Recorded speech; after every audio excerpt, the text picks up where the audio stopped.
So what can viewers expect? Pretty much the same stuff. A little slower, maybe. We walk a little slower.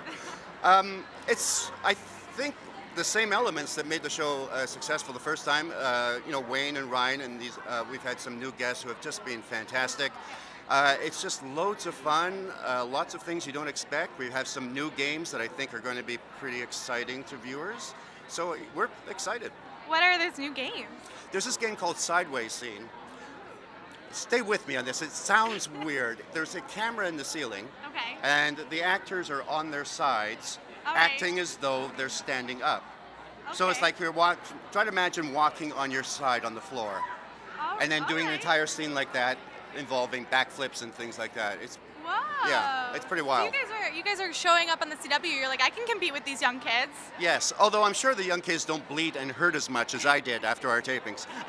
One of my favorite dynamics on that show was the relationship that you had with Ryan.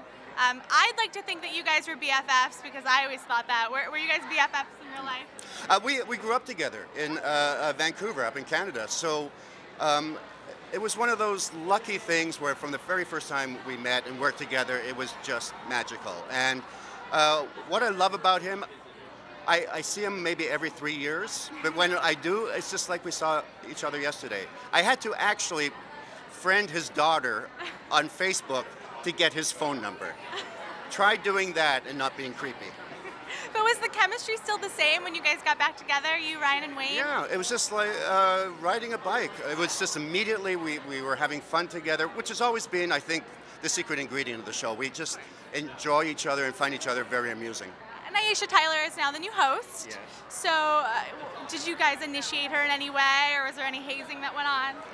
You know, I don't think you would haze Aisha because she gives back as much as she gets. And I have to say it was a seamless transition. She's just wonderful in it. And, there was great banter between us. And, she was a fan of the show too, which really, really helps. And just to hear her laugh, you think, okay, thank goodness this worked. Now you're coming on the CW. There's a lot of TV shows that are about vampires and werewolves and hybrids. Are you a fan of any of them? I'm a big Arrow fan. You are? I'm a big comic book nerd, so I followed from Smallville to every superhero show. So Arrow, and oddly enough, we have the same kind of abs, so that's why I think there's an attraction Oh there. yeah, totally. You could do some ad campaigns with the Amell brothers. I should talk to them.